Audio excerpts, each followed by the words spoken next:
номер 11-дегі каменное масло бар ғой, шизофрения бар ғой, неврологический аурулар бар ғой, енді эпилепсия, шизофрения, өте серьезный аурулар ғой, вообще оны даже шизофрения емделмейді деп айтады ғой мысалға.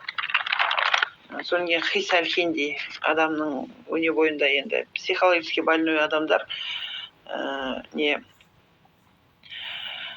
іштеме емделмейтін, енді олардың ішінде жын бар деген сөз ғой. Сол іштеріндегі жынын тоқтатады екен шыны керек. Именно 11 свеча, номер 11, менікі Майкоп Северный Кавказдікі ше. Сол именно психоз бар ғой, неврологический ауру, применяется для устранения психических расстройств, таких как психоз, шизофрения, эпилепсия, судороги бар ғой, судорога ұстайтын адамдар, аяғы да серпіледі ғой адамдардың, и депрессияда жүрген адамдарға номер 11-дің ішіндегі масло аканита өте күшті көмектеседі екен қыздар.